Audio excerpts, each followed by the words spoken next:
It's been a short ride, but man, it's been a crazy one. The shit we seen and overcame, and all of it has made us some hell of a bunch of kids with stories for the ages of how the hell we got here. You can read it in. What's up, everybody? Thanks for listening to the Fathom and Friends podcast. I'm your host, Adam Tiller. Before we get started, I want to say thanks to everyone listening. As a reminder, please follow us on Instagram at FNFpod. Also follow our cartoon on Instagram at Beefcake and Butterball. Please share this podcast with a friend to help us reach new listeners. For all other content, go to adamtillercomedy.com. My guest today is a good friend of mine. She's back from New York City. She hasn't been on the show before, but I'm excited for you guys to hear from her. Nesil Izil. Did I say your name right? Yeah, the I's are like E's, so Nesil Izil. Okay. What is that? Like Turkish. Eskimo? Yeah. Oh. No, it's Turkish Cypriot. Or Okay. just Turkish, I guess. Are you from Washington originally? Or Yeah, I'm from Federal Way. Okay. But my dad's from Cyprus, like the Turkish half. okay. That's just not something you come across that often. Yeah. My name or it's people from Federal Way? Turkey. Like, Oh, yeah. I don't know that many people from Turkey.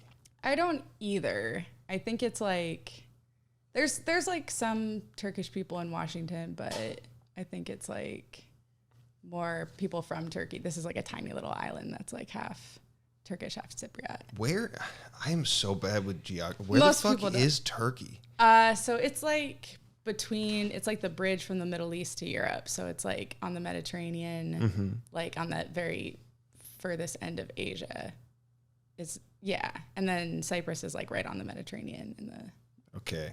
Is it near Greece, kind of? Yes. Okay. It's like I moved around like so much when I was a kid that when we covered geography, like third grade we covered it in one state, and then fourth grade we covered it in a different state. So I was in the wrong state each year, so I have no idea. I didn't know where like Alabama was I'm still trying to figure out U.S. geography. Like, I don't know where anything is.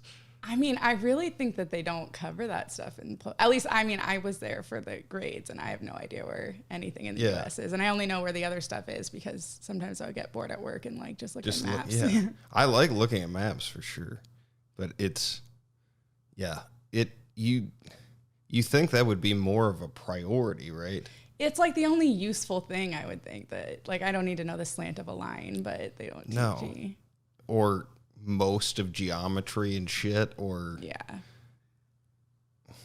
history. I mean, a lot of history. I don't even know, but anyway, let's fucking talk about you. You grew up in Federal Way by way of Turkey, your people. Yes. How did you just got back from New York? Yes. You had lived there for a while. Like, how did you end up in New York, and how long, like, first off, living there and then this recent visit? So I ended up in New York because I was living in San Diego, and then me and my boyfriend at the time, we wanted to go and like backpack for a while in Southeast Asia. And so we like saved money, and then we like did that for about a year. Where is that? Where is Southeast Asia? Okay. It's like Thailand, Cambodia, Vietnam, like that whole thing. But it's like super cheap. So we like saved up for a year and then used that to like travel around for a year. And we also like worked and stuff. And then we broke up. So then it was like, it was like either go back to Washington and stay with my parents or go stay with my sister in New York. So I thought. Were you doing comedy yet in San Diego? I did like 2 open mics. Okay. So no.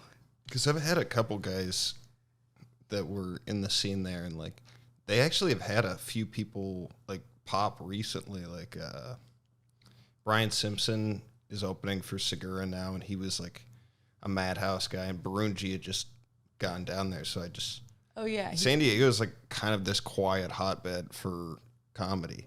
Yeah, I mean, again, I only did like 2 open mics, but like they had, I think American Comedy Club or something, where they got some pretty big comics there. Yeah, and I think there's been a lot of controversy with that club. Has there? Yeah. It was weird when I went. Like, I think it's gotten better, but there was a big issue. Who the fuck was it?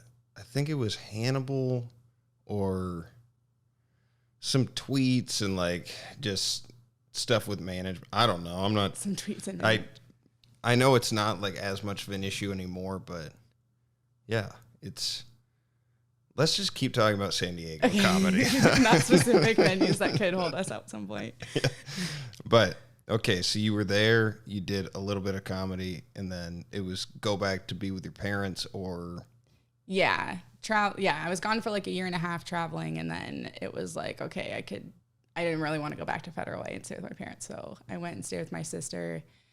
And I kind of like, I liked when I did I liked doing comedy, but I just kind of, when you just did it twice and then don't do it, it's kind of like no reason to get into it. But then I started, I answered like an ad on Craigslist, and I was barking for comedy shows, like just hassling people on the street, trying to get them to come in.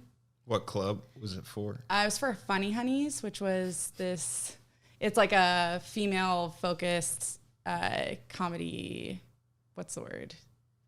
Comedy? Coalition or something? Like a business. Okay.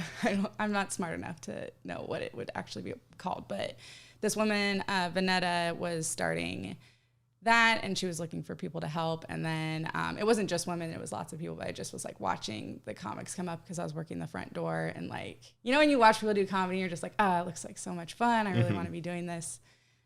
So then I finally like told her, I was like, I'm kind of like interested in doing comedy, and she was like, I've been waiting for you to say that, like start going open mics and I'll give you spots. That was where were you living in New York? Like on the Upper West Side in Manhattan. Okay. But I was like, my sister has a 1-bedroom, so I was like almost 30 sharing a bed with my sister. Really? Yeah. Is it just like super cramped quarters and shit too? And like I would say the apartment's probably like, I guess nobody can see how big your apartment is, but it's like the living room, and then like that would be a bedroom. That's like because I think I might be wrong on this, but apartments used to be like normal size, and then when New York kind of started getting like more cramped, they started building walls in between and making them like half. It's fucking crazy. Yeah. So you started doing open mics and shit, and you're pretty comfortable on stage, and like how long did it take till you started feeling comfortable and like feeling funny? Are you like it took a while. Like I used to get really bad stage fright to where like I could only do like one open mic a week because I would go like into fight or flight mode and just be like exhausted. And yeah, I did too. Yeah. And so I just kind of started building. So I'd go to like one open mic a week, and then like 2, and then the next week 3. And I just kept going until I think I hit where at a point it was like, I think I did like 12. It was like 12 or 15 or something. Mm-hmm. And then, so like week after week, I just kept adding one. And then I think it was probably around maybe like 6 or 7 months. No, the pandemic happened after 7 months. So maybe like 5 months or so, like it started to, I at least got like building up a tolerance kind of. I could like go to more than one in a day. Like before it'd be like, I'd do an open mic and people would be like, we're going to this one next. I'd be like, oh no, I need to like take a nap. Like my body can't take another open mic. So like, I guess probably like 5 months, and still I get kind of freaked out sometimes. Do you? Yeah. You've been doing some pretty big shows around here though. Like how does it compare to that? Cause it's mainly just comics and shit in New York, right? That you're performing for? Well, for the shows, like the open mics is just comics for sure. Like maybe once in a while you get an audience member, but the shows are kind of hit or miss. Like sometimes it might be nobody, and then sometimes it might be like a really good crowd with a lot of people. Like it just kind of depends. I don't even know if it depends who's producing it, or if it's just like it could rain that night, or there's some like other big show happening, or like it just, you never know till you're walking into it. So yeah, it just kind of depends. But like here, being able to like even be at like laughs at the clubs, like I would be years away from getting like passed at a club in New York, probably. Yeah, it's just it's interesting the different. Seattle's great in that you can get in front of like real audiences, and people like fucking really support the arts. Like our weekly show at Tony V's in Everett on Monday nights we're getting regulars coming to it, and it's just a mic with like a feature at the end, but it's fucking awesome. Like just having a place to work out in front of people. I do think it like there's a balance to it, because Hans was on like I think 2 weeks ago, and he's like the king of open mic. Like he swears by, like he doesn't even really want to be in front of audiences, which is sort of crazy to me. But I don't know. I think there's benefit of doing both. Yeah. If you only do one, I think it has the potential to like lead to bad habits or types of habits. Like either be, if you don't do any mics, you're gonna probably end up being kind of hackier and unaware of your, like me. And then if you do only them, you're not really aware of like what of your material will work for mainstream audiences. Yeah, because if people at an open mic laugh, probably an audience won't. It's probably too dark. Well, and not only that, but I feel like going to open mics helps with my riffing a lot. Like because I feel like if I'm just like, especially if there's not really much audience, it's like I'm just here, I'm with my friends, I can just like start making fun of all the things they said, and it just like kind of gets me like working that muscle of like riffing and going off of what other people said. Whereas like I feel like just doing it at a show, it's like I don't know these people, and like I feel like my muscle hasn't really been flexed doing that since being here, because I'm like, oh, there's people watching, and like I don't know these people that well. They're all like new friends. So yeah, and I mean you've assimilated pretty well, but like traveling to or coming into a new scene is so weird. Like yeah. I went to Minnesota recently, and I was doing the World Series of Comedy, which I lost at, and I went to this show. This guy produces a great room. Grant Winkles is his name. Sisyphus Brewing in Minnesota. And like, I go up, I want to run like my set for the World Series of Comedy, and I do it. And it was just like the wrong fucking material for that room. Like it would be like doing a woke room and doing like, offensive, my shit there. And then also just it being sort of like this structured material for a competition. And I just I iced the room. I just felt like so much shit. And then also you're like, oh man, I made like a shit impression in front of all the comics too. But there's so many like different elements of that, of just like fucking knowing the room, knowing like the scene. And I don't know. I don't know if it's something that eventually you just get to where like you just have to be you, and like people are gonna like you or not, or that's the conclusion I've come to, I think. Yeah, I mean, and I know like to what you were saying with like sometimes I used to really like going to mics that were like that, where it was like they hate material, they don't want to hear it, like, and because then it would like encourage me to riff more, like at least start with one and like try and get that, even though like it was horrible and I would eat shit all the time, and it would just be like I would leave those being like, why am I doing this sometimes? But like sometimes I would like try to riff and like at least try to get like, okay, this isn't working, they don't like material, at least they don't like mine, and like trying to like do something else, where like it's hard to do that if like you don't even know what the room is going to be like when you get in there, and then it's like, sure. Oh, are they going to hate me more if it, yeah, it's weird.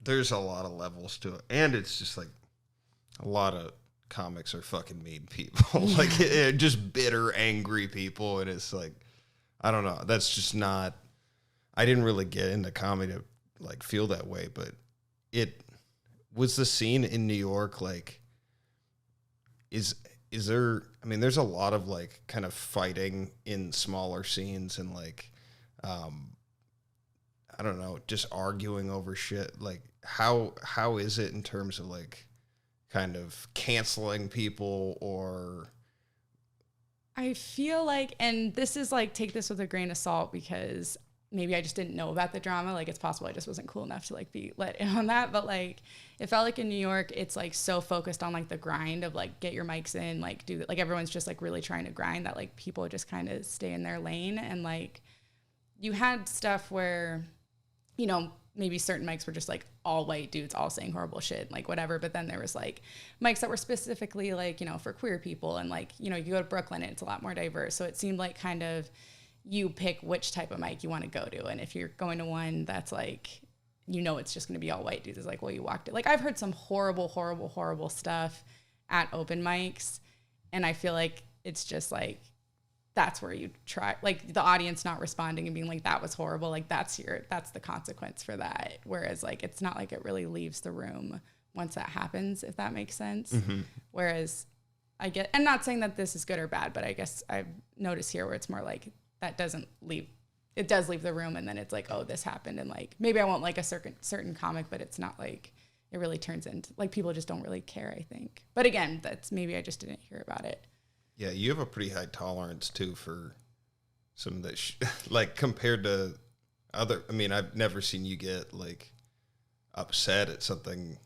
I don't know if I've ever really gotten upset at, like the only time I'm upset at comedy is like when I see somebody doing a joke that's not working and they consistently just like don't do it. Like they're unaware of like, hey, this keeps eating shit and like you're just not doing anything about it. And that's more offensive to me than like somebody punching in any direction or like, and I don't know. I don't really give a fuck what. I didn't get into comedy to like worry about what other people are saying on stage. Like it's if I'm going up there and asking for the freedom to like say my point of view, I got to give that to you too. For sure. And like, I feel that way, but also like, I very much enjoy when someone does some shit that's like horrible, like just looking them dead in the eyes and not laughing and watching them bomb. And like, I love watching somebody do something that's like fucked up at an open mic. And then like all these like dudes are laughing and then they go to a show and totally eat shit because it's like a normal pop. Like I you know, it's not that I don't think it's like not good material. It's just like, I think the room is like enough of a reason. And I think I just have a high tolerance too, because you see a lot of it. Yeah. Like I've heard, and like, I used to really like feedback mics when I was in New York, where it'd be like, you do 5 minutes and then you get like feedback and it's like supposed to be constructive. And like, I was running a mic in the park and there was like this guy and he said like really, really horrible. Like I won't say it, but like maybe later I'll tell you, but like just something really, really like not in good taste. And then for the feedback, I was like, okay, what do you want feedback? Like you have an option to or not. And then I was like, it's just like really bad. Like people aren't going to laugh at that because it's like uncomfortably like bad. Like, and he's like, well, you don't get that. I'm like, but have people been laughing? And he's like, no. And it's like, I think from like a comedic perspective, you can kind of tackle like, well, it's not working because you're just trying to shock people, or like you're not actually like writing a joke versus like, I guess I what I'm saying is like, I think of it more like an analytical way of like, this is why it's not working and why it's not funny. What you choose to do or who you choose to make fun of, like, I'm not cool with it, but like, that's not really what I'm here for right now. Like, yeah, I don't know. It's a very like, there's nothing funny when you start breaking down comedy. Like it's For just sure. such a very like analytical thing. And then there are all these exceptions and like, yeah, no, I could never be able to say this, but because this person's saying it this way and like, and does it in this character, this voice or whatever. Like there's fucking, and I don't know. I think like the people that are best at it probably don't really even understand it anyway. Like, that's why it's art and not science, but there are underlying things to it. I mean, I don't know. It's anytime I try to put like a general rule to something with like creative shit, it just ends up blowing up. Or I learn like, oh yeah, this person does this here, and I don't know. I don't think there's a point of what I'm talking about right now. No, but I get what you're saying. There's not like, it just all either works or it doesn't work, and you can kind of break down the reasons why, but it's never going to like fully encompass what it is. There's a difference between making a joke because like you're trying to prove a point, Yes. and making a joke because you think something's funny. Right. And that's a very fine line. And the only thing I've been able to distill it down to is like, more often than not, general rule, your ego is tied to that proving stuff. Yeah. Versus something being funny is your sense of humor. And it's like, you don't really get to define that. It's who, like, kind of who you are, your voice. And it's a very narrow line. Like, there are some people that are very political in their comedy, or very dark, or very angry, or whatever it is, but like that's their sense of humor. It just happens to be that way, I think. I don't think it's, I want to make a point and it happens to be funny. Yeah. But if you're doing it that way, then it's super, like, it's like splitting hairs even talking about it. But we can move on. Let's change the subject to something nice. Okay. Heroin. You did it. How was it? It was great until it wasn't great. But Okay. I mean, at first, yeah, super. How did you get into heroin? Like, how does one, I'm in, like, I was at a job fair and they were like, do you want to be a heroin just addict? a little taste of dope? Yeah. How did I get into it? I mean, it started with just like other drugs, like, you know, weed, drinking, ecstasy, whatever pills I could get my hands on. And then I think with like doing a lot of uppers, it was like, it started to really, like, my come downs would get really bad. It was kind of affecting my mental health. I was getting more depressed. How old were you at the time? I mean, I started like trying stuff at like 14. I was probably using like addictively around 15. Oh, like, shit. Yeah, I mean, not like as bad as when I was like a full-blown junkie, but like, you know, I would say that the constant of like wanting to do more and more, and it kind of. Is that a Turkish thing, or is it like, sorry. Keep going. Yeah, so it was just the uppers were really like, I was having bad like side effects. And then when I found like Oxycontin and like opiates, I was like, oh, you don't have a come down, like no downsides. But I didn't know that there's like, you get dope sick and stuff. What age did you start doing Oxy? Probably like 17, and then, yeah, I think around 17, and then like 18, it was like addictively, 17, 18 addictively, and then like that's where it started. I started kind of like, tried smoking heroin, and then I tried like shooting it Dilaudid, and then it kind Everybody always smokes it and snorts it first, right? It's like, this isn't that bad if we just snort it. Yes, but also, so at the time I was living in Arizona, and there the heroin was good enough that you could smoke it or snort it. But in Washington, it was this like sludgy. The black tar? Yeah, but like really like you had to do like you could smoke so much of it and it wouldn't get you high. You like literally had to shoot it up. Huh. So like when I would come and visit here, did you just look down on all the people up here, like, you guys don't even know what heroin is? kind of. I feel like I was kind of smug about it. Yeah. I'd be like, oh, the heroin in Arizona is so great. Like, where just in be a dick. Arizona were you? Tempe. I went to ASU. Oh, that's right. Yeah. And you started fucking doing heroin at ASU? Yes. My brother went to ASU. He did chemical engineering. Maybe you made my heroin. Yeah, he might have. But sorry, that was super stupid. He's gonna hate that. So, how did, like, where was it at a party? It just seems like not really a party drug. Like, I've always been curious where people. Yeah, it definitely was not at a party. I like fully seeked it out because it's like once you're already addicted to opiates, you know how like it's like I was smoking Oxycontin, and it just like. How do you smoke Oxy? You want me to explain? I guess you can't do it anymore, so I could explain it. Yeah, no, public. the most I've ever done, like, I've done a lot of pills, but like Roxicet was,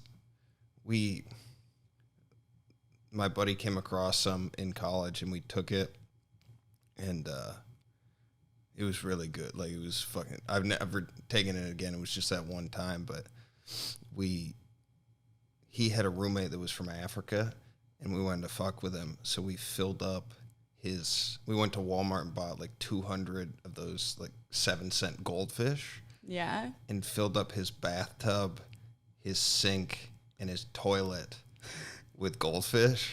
And he came home, he's like, what? What's this going on in my bathroom? And we're like, Bashir, like, did you close the drain? He's like, no. He's like, fish swim up in the drain if you don't, in America, fish. And we were so high on those pills, but like 200 goldfish died in the making of that story. And one man is still afraid to not shut his drink because he thinks goldfish. It wasn't my idea. I didn't even pay for them. I just was like, you get so faded on those pills. I mean, it's like a super common side effect. You take the pills, you end up telling somebody that goldfish come up their drain. It's like pretty standard. Yeah. No, middle of the road. But okay, I've only taken that orally. I got super itchy too. Like, yeah. What do you do with it was like the 30 milligram pills, right? Yeah. How much were they? Like $80 or something? They were expensive. The Roxys are 30 milligrams. These were 80 milligrams. And they were like, they started out like, I want to say like $60. Then they made it so you couldn't smoke them anymore. So the ones that you still could were like 80, 100, whatever. Jesus. But I had stopped doing it by the time it was that. But it was like, you know, with any drug, it's like your tolerance builds up and you're like looking for it. It doesn't hit you the same way that it did when you first started doing it. So I think I was just like smoking it for a while. And then it was like, okay, I'm having to buy a lot to get high, and like it's not giving me the high it used to. So I like. Were you getting like fucking constipated too? Yeah. I remember any pain medication, it like just shuts everything down. Yeah. Yeah, that's a brutal. And with heroin, right? Mm-hmm. I know somebody that did that a lot, and like it's just this horrible cycle of that. Yeah. I mean, I had a pretty good. I guess I'll say this to the public. I had a pretty good routine where like I would wake up dope sick, I would try to poop then I would get high. So like it wasn't, but I know people like where they literally had like their partners dig poop out of, like it gets crazy. What? Yeah. Ugh. Yeah. There's like some horror stories with that stuff. God damn. Yeah. This is the part of it that like, I know heroin's super glamorous and I don't like, I really didn't know how to like introduce these topics because like I'm not sensitive to this stuff because I've been in so many like 12-step things, but I know I have a few people that are close to me that got into stuff like this, and it's dark, but what is surprising to me is like a lot of times someone in active addiction with this drug in particular lives a very like kind of like you have a routine, like you are living your life while doing this versus I would just think someone on heroin, all they do is like lay around in bed all day. Yes and no. I think my brain is like. I mean, you were no chemical engineer when you were doing it. No. Like I could go to school, like I could manage school. Once it was time to like get a job, then like I could not show up to a job. That was like really difficult. But so you were a senior when you were doing this, or how? No, I started like I would say my freshman year. I like tried it, like just dabbled a little bit. Then like sophomore year, it was really going into like every time I would go to Washington, I'd be shooting up. Every time I was. You were already shooting up then? Yeah, not in college, not like sophomore in college. So like 19. It's still quite young. Okay. Again, I'm like desensitized from 12-step stuff because it's like people start shooting up when they're 10 years old, and I'm like, I'm a late bloomer. I thought you like had. I just was hoping for you that you had like a decent run where it was just the like oxy, and then like I don't know. No, it's about 2 years with oxy. And spring then, semester, senior year. That's when you mailed it. Well, the weird thing is, too, like, when I started shooting up, like, I convinced myself it was, like, better for me because my cough was going away and, like, it wasn't all of these, like, it just seemed like I was healthier. I wasn't, like, doing, because, like, OxyContin was so expensive, so I wasn't, like, pawning my shit and getting into, like, as much trouble. But, no, it was definitely worse in the long run. I've heard it might be just something I heard, but that, like, heroin is actually pretty clean drug to like go in and out of your body. Like it's compared to some of the other things that you can be addicted to, like at that level, it's no crack, it's no meth. Yeah. Like, it's pretty natural, and I'm not saying everyone should go do heroin. It's like the Myers soap of hardcore drugs. Yeah, it's biodegradable, so great. Well, and then shooting it up is actually like a pretty clean way to do it. However, you're not a nurse, so it's like the infection. You can like it. Where'd you do it? Show the camera. Like my arms, and if those weren't working, then my neck sometimes. Why? What's with like the toes and shit? Why do people do that? I think they run out of veins. I've never been able to successfully do that. I don't know if it's just because I have really tiny veins already or like what, but it's. Did you have to use a belt? I would just use like a hair tie. Scrunchy. Yeah. Were you? This is funny because anytime I've been like on something about my addiction, it's like such a serious dark thing, but like I'm laughing about it, and then I remember like, oh, it's not funny to everyone. So it's nice to be in a. I mean, I've been around so much of it too that I was like, I think a lot of people don't get dark humor, like, unless you've been to those dark places in life. Yeah, it feels like, why are you like making light of it? But like, if you've been there, you're like, well, you're either like, going to cry or you're going to laugh. Yeah. Like, and I think something happens when you go to those places. It like rewires your brain a little bit. Yeah. To where like, you got to find the funny in this because it's so fucked up. For sure. And like, I think that is like the survival too, is like when I was in my addiction, I was like, if I don't laugh at this, I'm going to like blow my brains out. Like it was like a way to like keep my head above water for just a little bit, is like laughing at that type of stuff. It's crazy. Okay. So I think I fucked up your flow, but you started like snorting the pills and then you started shooting it. Smoking the pills, then yeah. Oh wait, are you talking about heroin or pills? Well, you went from pills to heroin. Yeah, and I was smoking that a little bit, and then kind of hybrid shooting it up, and then at a point it just shifted over to. So you graduated. Were you high at graduation? Yes. Do you have the picture? Do I have a picture? I mean, you don't have to show me now. I just like, that's always. Yeah, I'm pretty sure it was high, and then my sister's gonna see this, but my sister thought it would be funny for a graduation gift to give me $100 all in ones, which would be so funny if I didn't already owe that to my drug dealer. So I had to bring a pile of ones. They were like, really? I'm sorry, my sister thought it would be funny. Like that actually is kind of funny though. So you graduated though, and I mean, you said it wasn't really manageable. Like, where did life go from? Like, did you kind of have a plan, or it sound like you're walking out of there fucking top of your class in chem eng. Like, what'd you graduate with, and like where'd you go? I graduated with a bachelor's in global studies, which I'm not fully sure what that is still. It was just like what I had the credits for, and I wouldn't have to take that much math and like whatever. And then I went back to Federal Way because I didn't really know what to do. And why did you go to ASU to begin with? It's like so far.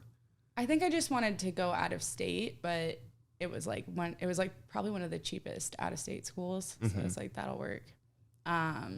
Yeah, I mean, honestly, I just kind of did college because I didn't really know what to do next. I almost went there too. Did you? Yeah. A lot of people from Washington go there, I feel like. But I think in my mind, I just thought that I would like grow out of it. Like in college, it's like, oh, okay, well, lots of people do drugs in college. Lots of people do this. And then I think when I graduated, it started to hit me of like, oh, I think maybe like I would have already grown out of this. But then you kind of have that delusion of like, no, like I'm just going to be like a soccer mom that like shoots up in the car and like it'll be fine. And you're moving out of frame. Oh, am I? Have I been? I don't know. I just looked over. I think you've been. I don't know. It's my fucking face is creepy enough. Nobody really needs to see it.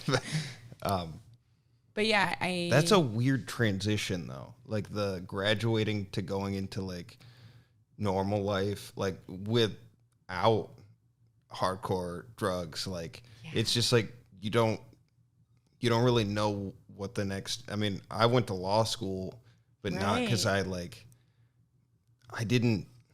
just didn't know what I was going to do. Mm-hmm. And it was like, it made sense to go do that. But at the same time, I kind of think I knew at the time that like, that wasn't right for me. It just, people were like, I was always so envious of people that were they knew exactly what they wanted to do and go do it. I think until I got into comedy, I didn't feel like I belonged in anything. Same. I oftentimes like I don't even know if I belong in this shit. Like it. Well, and I just couldn't like fathom doing something for the rest of my life, like anything. Like every time I try to picture some kind of career, I'd be like, oh. And so yeah, watching people who are like, yeah, this is what I want to do. It's what I've always wanted to do. It was just like, fuck, like how do I get that? Like, where did you come across that? It's crazy. So you lived with mom and dad? Sort of. I met a guy at a drug dealer's house, and then we kind of like hit the ground running. We're using a lot. And then we were like, we should get clean. Like, you know, when you're high and you're like, we should get clean. And he's like, we should move to North Dakota. And I was like, totally. And then I thought like, there's no way we're going to move to North Dakota. Like, obviously. It's a very like weird place to, why there? His sister was moving there and she was like, oh, you guys can come. So we ended up going and we lived there for a year. Really? Yeah. What part? Bismarck. How was it? It was fucking cold. It was super cold, but it was weird because I was on Suboxone and I wasn't like clean. Like I was still like drinking and smoking weed and like doing meth sometimes, but like, it was the first time I could like hold a job and like be somewhat of like a functioning member of society, which was like something I hadn't really ever done before. Dude, it's so crazy to hear this because I've been like that way myself, but I'm so far removed from it.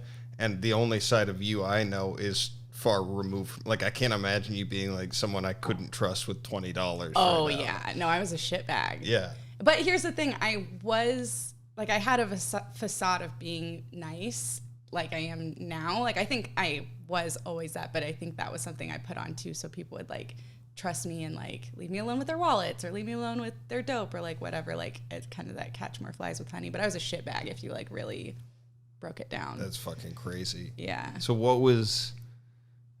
you went to North Dakota, like how long until your bottom?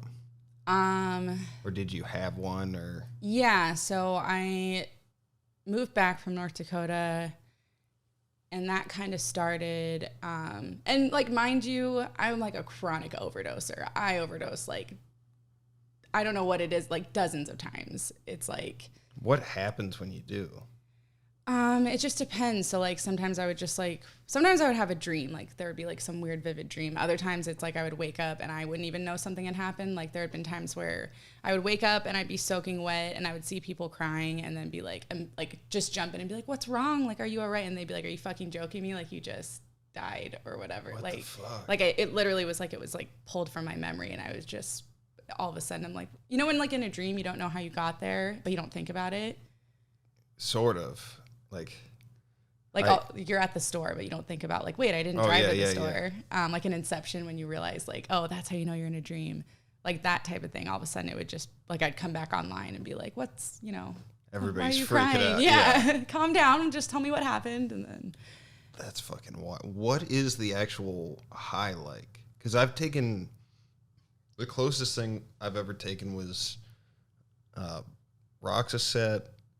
I think I took like, it was like 12 or 15 Vicodin with my buddy one night. We were just like, let's just see how many we can take. I mean, I guess that's way more dangerous than I realized because I guess the Tylenol. The Tylenol you'll overdose on. Yeah, which is, that's a sad way to go. You know, like you just could do that right now. Yeah. But 4-year-olds end up, like that's why they have the safety thing on there. It's fucking depressing. But morphine I took once and it was just like, I remember I broke my ankle. It was horrible pain. And I was only like, I don't know, 11 or 12. And I just remember feeling like this cloudy type sensation like creep through my body. Like a marshmallow. Yeah. Mm-hmm. But you just got so happy. I know, I'm having euphoric recall. No, I mean, all opiates feel very similar. Like it's just kind of various of like how hard it hits you, I guess. But I mean, that's the thing though, is like, I feel like all drugs, you know, whether it's like drinking or whatever, like on some level, it just feels like safety. You know what I mean? Like it feels like being wrapped in like a hug and like nothing can touch you type of thing. But like that wears off and then it gets so much worse. How long does it last for? It depends. So like, this bullshit Washington stuff. No, their stuff did get much better though. I want to just put on the record, not hating on anybody Washington's out there heroin. looking. Oh yeah, I guess now it's like I'm not advocating any of this. But I noticed like we've been talking about a lot of the pros. I know. That's why I'm trying to like. Yeah, sorry. But yeah, I think I noticed like the dope in Chicago would hit harder but not last as long. I don't know if maybe that was fentanyl at the time and I just didn't like it wasn't on the radar yet. Did you ever run into that yourself? Fentanyl? Yeah. I mean, I think that's relatively new, right? It's relatively new, but I think it has been around. Like I'm pretty sure in Chicago because it was like white. I think it was fentanyl then, but I don't know that for sure because it was like smaller amounts. And that's just what people were saying. It's like, you know, drug addict lore, like you never know like what is like an actual thing. But yeah, that like, I feel like that started being like a thing like shortly after I got clean, which is like shitty. I mean, I'm glad that I avoided that, but like I already overdosed so much. I'm like, dude, if I go back out, I'm done. Yeah. I know like there were some guys north of here that caught it was like 2 years ago with, it was like 5,000 fentanyl pills. And I mean, it's wildly out of control. Yeah. But that's the thing, right? Like all the things you get from drugs, like obviously I love drugs. I would die for them in my addiction, but like I wouldn't trade what I have now for anything because it's like finding those things in ways being clean and it's actually sustainable. Like we've talked a lot about how like comedy is very like linear to drugs where it's like these high highs and low lows, but you're not like ruining your life because you got to do an open mic more or less. It is scary like it though, because sometimes you see someone who's like they've been in it a long time and nothing like is really coming from it, and like this is kind of like just a drug addict. Like it has a lot of parallels to addiction for sure. Yeah. And I do think, I mean, as someone that I don't, balance is not something I think I'll ever really find in life. And that's why I like comedies, because a lot of us aren't particularly balanced. Like I think it is kind of funny when people are like advocating all that stuff in comedy. I'm like, dude, most of us are like, we're barely functioning in society, and all these narratives about like things we need to be doing differently in the community and stuff. It's like, if you look back historically, like a lot of good comedians have been kind of pieces of shit. Oh yeah. And they happen to be great artists, but like Jimi Hendrix died at 28, like Cobain died like super early. Like most artists have a dysfunctional life. That's why they make art, or not why, but part of the reason. And I think there are certain comics that, like, you said it, where like people with functional families do improv. Yeah. Or like good childhoods and stuff. And like, someone else told me that like people who don't have trauma and are funny are improv, and people who do are stand-ups. It's weird being around some of those people too, when you're like, you have those dysfunctions and they don't, and you're like, I don't really know what I can like joke about with you. Yeah. Because I feel like I could joke about pretty much anything around you, and most comics that I like are that way, where it's like just no holds barred, like at least in the back of the room. There are a lot of people where I'm like, I gotta just stay quiet because I'm gonna say something that gets me in trouble with you. Yeah, or like you say something that you think is like, oh, this is so funny, and then you just see everyone's face of like, oh, you poor thing, and you're like, damn it. That's not what I was going for. Like, no, it's trying funny, to make us silly. Yeah. It's funny, like I overdosed in a Thai room bathroom, you know, like hilarious. They're like, and they just tighten up. Yeah. So chronic ODer though. Yeah. And we were talking about like the functional aspect of addiction. Like when you were towards the end, like how much were you shooting up daily? It just depends. Like it would just depend. So like whatever I had the money for. So when I was kind of down and out, it would be like once a day, like like my goal that day is like figure out how to get money. How much a day were you spending on it? I mean, minimum I would need like $20 a day to like stay well, and like I would kind of use the cottons or whatever to try and stay well. But like when I was selling, what's the cottons? You use cottons to filter it, and so like there's dope on them. So like when you so if you keep the cottons, you kind of can have like a little shot to just kind of at least get you well, so you can like figure out shooting up cotton though. No, you're still you're still using it like a filter. You're just kind of watering it down and then like cleaning it. So it's basically like the res and yes. Okay. And but like when I was selling, it would be like, I don't know, like 6 to 10 times a day, just because I literally couldn't stop. I mean, like when there was a supply, and that was kind of like part of an emotional bottom I hit, is like when I wasn't like, you know, if I could find the money to do it 3 times a day, then like great. And if I was selling, then I had like an unlimited amount. But when it was like that hustle of like, I got to figure out how to get high, like I had it in my mind of like my life would be okay if I just had enough drugs. Like my problem is that like I don't have the drugs to like I have to just keep being on this hamster wheel. But then like when I had a more or less like unlimited amount, which it was limited, but you know what I mean? And I was still like fucking miserable, and I was like trying to like do it less, but I literally couldn't stop. Then it was like, oh shit, like that it's such no a win. The end, or like those, like when you finally reach that conclusion that like they're just not working anymore. That's the scariest fucking feeling. It's the worst. I remember like it's really hard to remember. I don't know if it's this way for you, but like I mean I stopped at 21, and the last like year of drinking was like, I mean, I was doing a lot of stuff, but like in my head, like I just needed to get through like the end of this semester. And my goal was like to move. I think I wanted to move to a third world country and just live on a beach and like be able to drink. Yeah.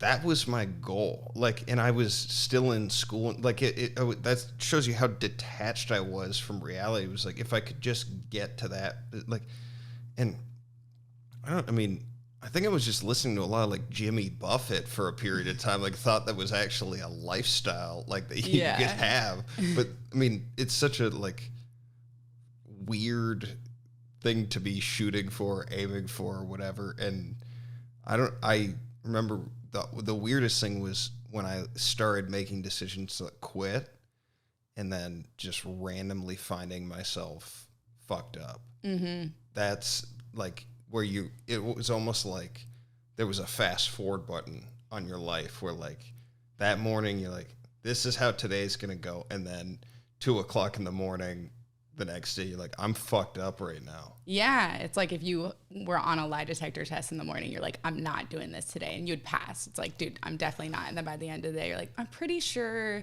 I was joking, and I actually like wasn't really going to try to do that today. You should have known I was kidding. Yeah. Like lie detector test still pass. Like it's on par with somebody being hungry too, or like being really sick.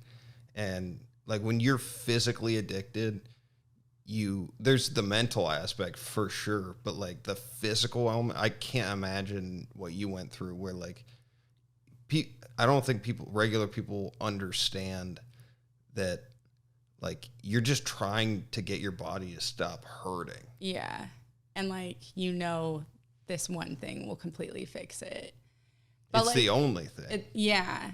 But the thing too is I think I had like a lot of delusion around like the problem is that I'm dope sick, and like if I just wasn't dope sick, then I wouldn't be addicted. But then when I first started like trying to get clean, I'd go to detox and then rehab, and then like I wouldn't be physically addicted anymore, but it's like it's still that like hold of like, oh, it's brutal. So when did you kind of fully buy into? So it took it was about a year of me like kind of in that cycle. I think I went to rehab 3 times, and I would like go to detox, go to rehab, get out, move into an Oxford house. But like, I think I had it in my mind of like, okay, I'm still going to like use, but like successfully, I just like need a plan. And like the first time the plan didn't work out, I got caught at the Oxford house. So I was like homeless, and just went. So then I eventually kind of did the whole thing again. But like that time in rehab, I was like, okay, here's where the plan went wrong. Like this time I'm going to do it like this. I'm only going to use like on the weekends, and then I won't get dope sick, and like it's going to work this time. And I did it, and I still, the exact same shit happened. You know, like I still ended up just like doing it too much, getting dope sick, all this. And then like the difference this time was like same thing happened, got kicked out, homeless again, all that. But like people didn't really want to fuck with me at that point, because like the friends I'd made when I was clean, this is now several times I've done this to them and lied to them and all this. So they were kind of like backing off. The people I was using with, like I was a fucking liability. Like you don't want this girl there because I'm going to OD, and then you got like a body on your hands. And like at first people are cool with it. They're like, no, I'd rather you be here so that way like we can save your life. But like after it really happens, they're like, oh no, I don't want. Fuck that. Yeah.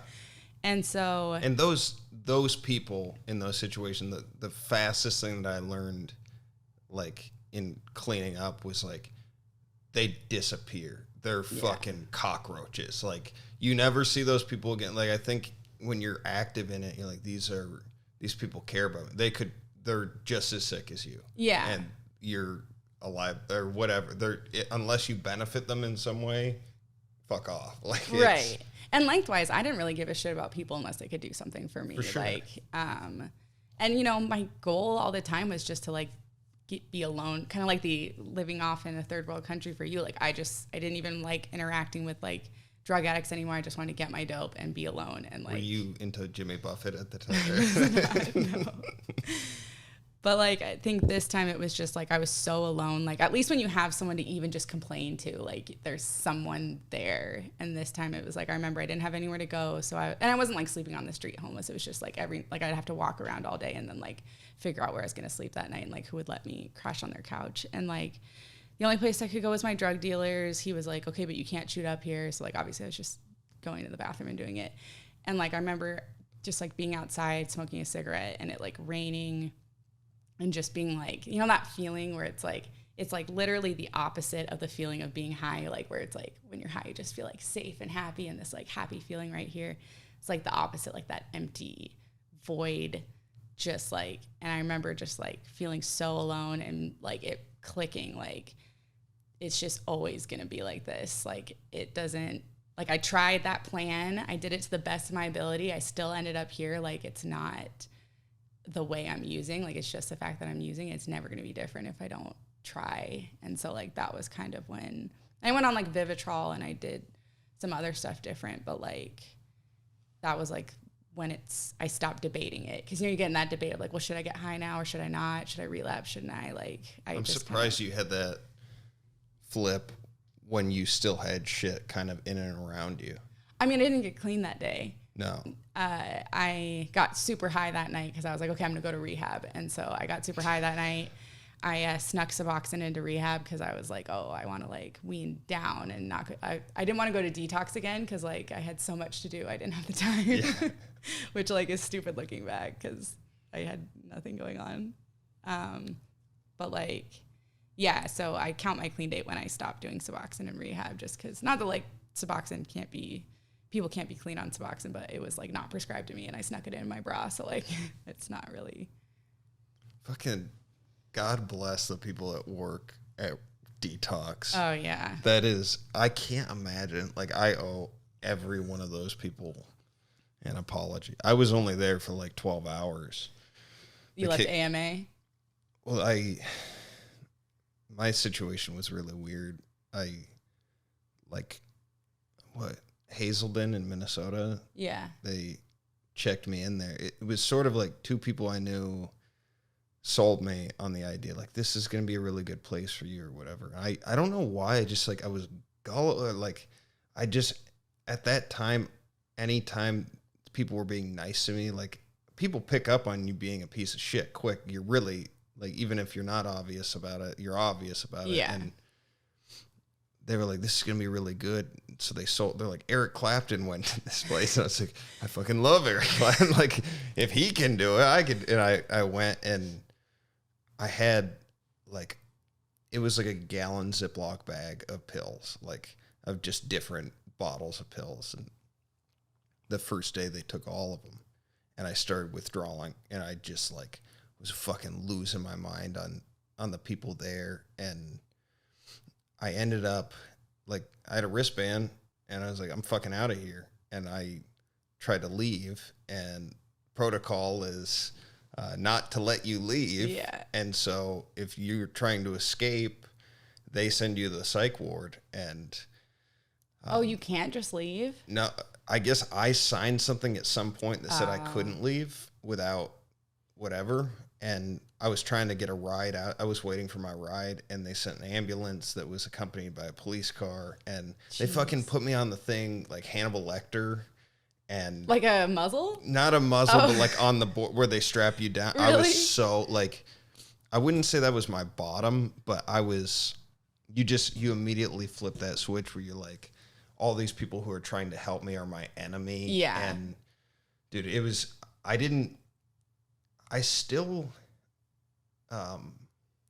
I actually talked my way out of this is something I'm like sort of proud of, but I shouldn't be. Like I made them let me go from the psych ward because I was like, I have an injury. You guys don't have the proper treatment for this. I want to go to a facility that I want to. And they were like kind of tied that like they didn't know how serious my injury was. Yeah. So they were a liability, which isn't something I should be proud of, but I got out of there. And eventually, like, I made a decision to stop, but it was like years where I never wanted to like actually stop.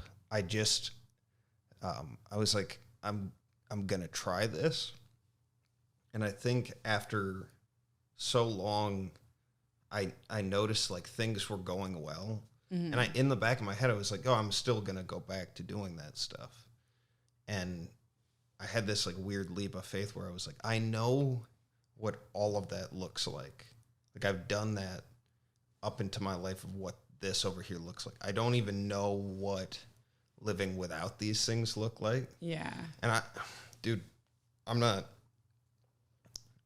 life. Like there's this like weird idea that if you take that stuff out, your life is just great or whatever. Like I've made a lot of fucking dumb decisions without that stuff. And it's a continuous, the problem isn't the substances. Like there's a lot more going on there. And that's been this huge learning thing. But comedy has been sort of a safe place to be in that like it reduces the damage. Yeah. But it's still like, I don't know, your operating system is against you. Like For that's sure. that, and I don't think regular people really get that with like people that are in recovery, that like it's not that we're like trying to be assholes or like we're trying to be shitty people, but it's like you're like walking around with one less limb almost. Like you don't have the same makeup or like the way to deal coping things, and like you can kind of work on it and develop it, but you're like your solution was to go bang dope. Like, right.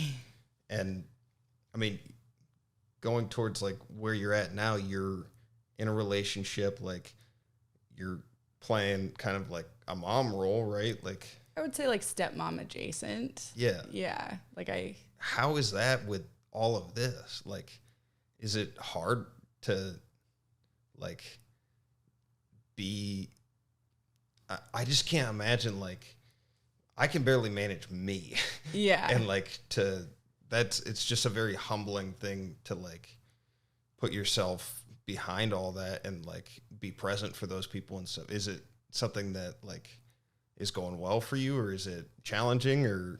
Yeah. I mean, so the weird thing is, cause I mean, I'm with you too, where like my coping skills are like not good. And like a lot of my, coping skills are like very destructive, and I've caused a lot of damage like clean too. And it takes a while with that. And like, I was really nervous with, cause when I met my boyfriend, like I knew he had kids, and I just like, I don't really have none of my friends really have kids. I like worked at a daycare for a little bit, but like, I don't even really, it was like at a gym, their parents were right there. So you'd be like, yo, your kid's acting up, get in here.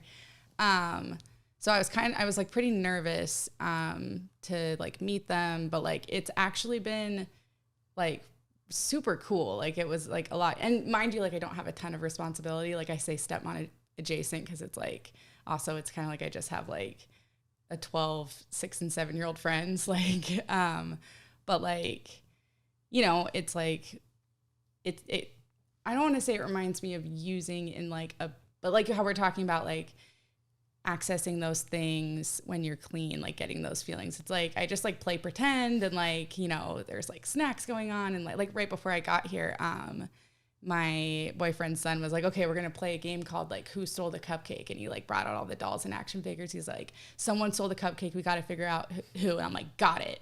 All right. Where were you the night? And just like go into good cop, bad cop. And like, I think there's just, it's like fun to, you like, can put on masks easily. Yeah. And like, I think that's like one of the cool thing about like Addicts is like, you know what I mean? Like you were able to access that, like to get out of the psych world, talk your way out. Like, it's kind of like we have this like gift of like, oh, we can like, you know, I know what the perfect lie is to this. I can talk my way out of this. But like, I think that's also just like creativity. Like we have this like survival. Yeah. And we have this like out of the box way of thinking and like experiencing things. And like when you apply that to stuff that's like not destructive, like it's super fun. And just so like, you know, going into that, it's like instead of like, oh, I'm like responsible for this, it's like, cool, we got to figure out who the cupcake is. We have to lock into that. Like I went into a big speech about how my first day on the force, like a cupcake was stolen. And he was like, all right, what up? Like, you know, he wasn't into that line at all. But like, I think there's something nice about like, I think it's like we were robbed of like a childhood, not in a way of like when I was actually a kid, but like we had to like live with this like really heavy stuff and wait through like adolescence and like young adulthood and all that. It's like being able to like do all this stuff as an adult and just kind of like lock into these things without that like heaviness is like really fun for me. I like it a lot. Yeah, I agree with that for sure. Like it's sort of this ability to play finally. Yes. Like, which I think I used substances because I didn't know how to. Yeah. Like that was what was like fun in life. Like it was never, do you want to go do this? Like I don't think I started doing like activities until I got sober. Yeah. And then like when I did, I felt like there was so much I needed to do. Like time was like, it still is. I'm not good at managing that shit. Like I balance is like the opposite of what I want because I just want to do everything, but it's impossible. Like, and it lends itself to like working too much or eating too much or like, you know, I don't know. It's hard to live with this shit. And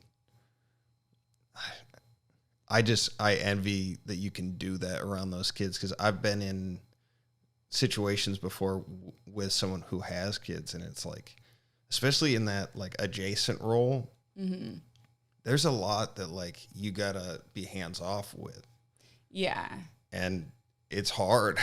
Yeah. And maybe I lean, because there'll be stuff where I watch my boyfriend and I'm like, how did you know how to do that? Like he'll just like cook something or like there'll be like a, you know, a huge mess and it's like boom, boom, and he'll just like lock into like this like parent thing. And I'm just like, I don't even know, like I didn't even, like I wouldn't have eaten today if I wouldn't have remembered or been here. Like yeah. There's just, I can't like take care of myself in a lot of ways. So like, yeah, to watch people where they're like in charge of their life and in charge of like these small humans. And it's stuff, incredible. It's like, whoa. Where did you learn that? I didn't, for sure. So what's sort of your, like we're at about an hour. That's what we shoot for. Like comedy wise, like what do you want to get out of, like, do you have a specific goal in mind that you're looking to, like, do you want a Netflix special? Like what? Sure, of course. I mean, are we all, you know, you gotta, some part of your mind want a Netflix special. I don't trust a comedian who's like, no, I just like really want to perform for like these people at a bar. Like this is, I mean, is that you? I mean, Netflix specials have been a little rough lately in terms of like the publicity, but I don't know. I don't really have a straight answer for it. I like creating stuff. Yeah. Like, and doing this feels important. Like, even though like there have been like dead spots in conversations and shit, like I've gotten so much out of doing this with people and like I've learned so much just talking with people like this. So I don't know. It seems like important. I don't know why. Yeah. And I feel the same way about comedy. Like, it's something that's real and happening, even though a lot of people probably don't understand it. Yeah. And I wouldn't say like my goal is the Netflix special. I'm just saying if someone offered me one, sure. But I think like I really like watching people and how they do stuff. And like my goals are just like, I want to enjoy doing it. And like I went to the Comedy Cellar when I was in New York, and it was like, they're just so good where it's just like one after another. And you're just like, it's like, you don't have a break from stopping laughing. And like, they were doing jokes that put these like really funny visuals in your head, which like I love. And so like, I just feel like it's like, when I see that and like that gets sparked to me, it's like, that's what I want to be doing. Like, I just want to be like creating this thing where it's like, you kind of get taken to this other place while you're watching somebody. And like, I want to be able to like create that. And like, I think a lot of that comes from just like watching and enjoying too, and like experiencing it. But yeah, I don't know that I have like an actual goal of like, that's why it's hard for me too. Cause it's like, oh, am I supposed to like contact bookers and do this business side? Like, I just want to play. It's like, fun. I just want to get good. Yeah. You know, like I think most great comics probably have that mentality where it's like, they just always want to be trying to get better. Mm-hmm. But it's a weird place to like, there's just no map, you know? Yeah. And like, it's cool to see like there's so many different ways in comedy to be good. Like, you know, and also like, it's like pure, you know, like watching you when you deal with hecklers, it's like, dude, I want to like be able to do that. Like, I don't like, there's just like all these, and like when people do crowd work and like all this stuff that I'm really not very strong at. Like, you get like a totally different feeling when someone's doing good crowd work or like owning a heckler than you do when you have this visual in your head, and they're both so funny in like different ways. Like, one, it almost feels like you're part of an inside joke, and the other, it feels like you're taking some, like it's crazy because it's just someone standing with a microphone. Like, that's it. Oh yeah. But then there's like all this other stuff, and then there's like characters and things like that. Oh yeah. It's just amazing. It's like its own. I mean, Andy Haynes said, he's like, you don't go to a show and like, oh, we're going to see music tonight. You know, like there's so many different types of comedy, but you don't, until you're like in it, you just don't fucking, I can't imagine how cool New York is with just that many different types of comedy. Yeah. Yeah. It's cool to see like, cause there are people who do characters and like, it's fun because it's like, we're just watching each other do stand-up the whole time. It's like this break and like a thing. You're like, someone's a fisherman now. Like, it's just like an exciting thing. And then it's like, I like having comedy friends too, because like I'll get attached to a joke, or like I wrote a part and I'm so in it, like I can't really tell like what's not working or why it's not working or whatever. But then like watching other people, like maybe I'm not as attached to it and I can see like the aerial view of the joke, and like other people can do it. Like Andy came up to me once and she was like, you got to stop doing the Broadway vaccine joke. She's like, I love it. I know you love it, but like it's not been working, and like this is an intervention. And like, I was like, I know, but I just think, she's like, mm-mm. And then like after that, people kept coming up and being like, great set, and she's like, see, they don't care about you. Like, but I love that. It's like, I need that. So it's that splitting hairs thing too, though, where you like, you gotta trust people that like, you know, like people. For me, it's like the people that have a lot of experience and like they're consistently. Like Andrew Frank was just on, and like Andrew just delivers. Like he fucking like, go to a show and show me where he's not getting the people laughing. Like, and everybody has different tastes. I don't know if my comedy is his taste or if his comedy is mine per se, but like they're just people that when they've done it, they've seen so many shows, like done so many things, made those mistakes. Like they can fucking help you and like save you from making those mistakes. Like with hecklers, like I was so nervous about it, like all the time. And now it's like, I relish it because it's like a gift. Like you're just like, oh, this is going to happen in the moment. And like, you're just like, you're giving me something to work with. Like, fuck yes. And and most of the time, like the audience is with you anyway. Mm-hmm. So unless like everybody, that's happened too, but like it's a weird, like just sort of, it feels like someone's throwing a punch at you and you're just like trying to absorb it and throw it back to him or something. Like, yeah, it looks super fun. That's it's why fun. I was like, too likable on stage. People don't knock me down a bit. No, I've had hecklers for sure. It's just not gone well. it's about your adrenaline's so spiked up there. Anyone's that like the natural instinct is to like kind of pop like back, but I think like just like absorbing for a second, letting it sit and then go is it took a while till I like got comfortable doing that, but I don't know. But we do got to wrap up. I'm going to Wenatchee. Oh yeah, why are you could tell me not on. Yeah, I'll tell you after. But do you guys, or not you guys, do you have anything you want to plug, Instagram or website or anything for people to check you out? I guess my most pluggable thing is my TikTok, probably. What's that? What's TikTok? No. What's your handle? It's IZILIUM. Okay. Follow her on TikTok. If you guys are watching on YouTube, please make sure to like the episode and click the notifications bell so that you find out of any of our upcoming content. Also, if you got any questions for Nesil, put them in the comments, or just say if you liked the episode or thought something was stupid or whatever. Just it helps with hitting the algorithm so new people check out the episode. Follow us on Instagram at FNFpod. And if you're listening to the episode, wherever you listen, make sure to rate and review, put comments. That helps with the algorithm too. We're going to leave you guys with Jaga. I just make the waves, I don't write them. I can hear the lyrics in my spirit as I write them. Why you wanna walk and talk just like them? I can't get caught up in all the hype and the excitement. I just make the waves, I don't write them. I can hear the lyrics in my spirit as I write them. Why you wanna walk and talk just like them? I can't get caught up in all the hype and the excitement.